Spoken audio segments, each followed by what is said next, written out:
authentic love. I want to fall in love like both my brothers did. Well, not exactly the same way that they did, because hello, Drama 101. But still. Maybe that was my problem tonight. Maybe I was jealous that they'd both found the loves of their lives, and here I was taking my damn shirt off night after night and going home alone. There was something fucked up about being adored, but knowing the feelings weren't based in anything real. It didn't make you feel loved. It made you feel lonely. "What's the matter with you tonight?" my younger brother Nick asked as he peered over his shoulder at me. His blue eyes matched mine in shape and color, and sometimes it really tripped me out to look at them. When I shrugged but didn't respond, Frank grinned at me. "Is it that time of the month?" I glared at him, not amused at his joke. Frank used to be a real stick in the mud, the one Nick and I picked on.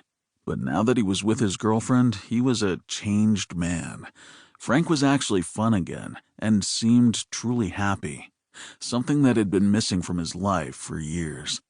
I hadn't realized how miserable my brother had been until I saw him come to life when he met her.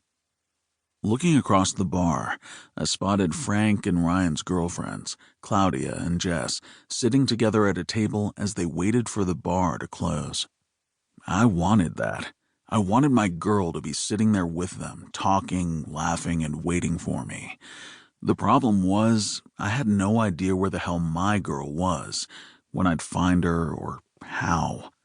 I spent the majority of my time here at Sam's, so if she never walked through those bar doors, how would I ever meet her? And how would I know that she was worth taking the risk for when I'd all but decided not to date our customers anymore?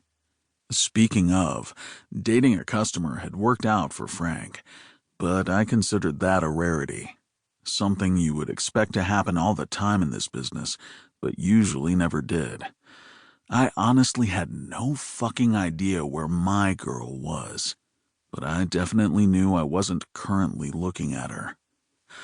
"I'd love to go home with you tonight," the brunette purred as I handed her the drink she'd ordered. "Sorry, can't." Without further explanation, I turned my back and hurried away from her. Couldn't get the fuck away quick enough. Yeah, something was definitely wrong with me tonight.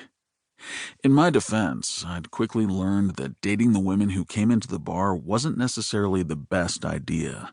At first, I didn't see the harm in dating anyone who caught my eye, and before I knew it, I was going out with a different girl almost every night. Okay, going out probably wasn't the right term, but those women had all been wrong for me, and I knew it the second we left the party atmosphere of the bar. Eventually, all the women I'd taken out started congregating at Sam's. On the same nights. They argued, fought for my attention, and tried to outdo one another in every way possible. It was only then that I realized I'd created a bit of a problem.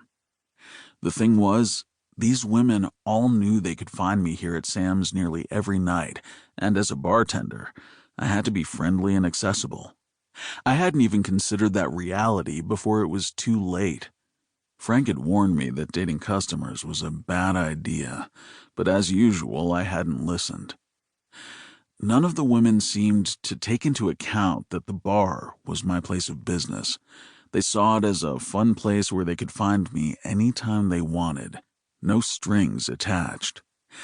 But the truth was that these women waltzed into my office and did whatever they wanted without a second thought, and I had nowhere to hide when someone I once took out came in and refused to leave.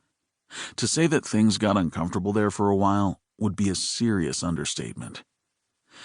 Looking back, I consider myself lucky that Frank hadn't murdered me.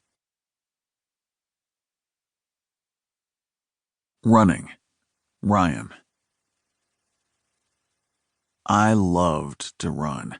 Aside from bartending and creating new drinks, running was the only thing that made me feel alive. I loved the feel of my feet pounding against the pavement, my chest heaving as I sucked in each jagged breath. Nothing beat waking up to run along the beach path in Santa Monica, just as most people were headed into the office. I ran at the same time every morning, and the handful of faces that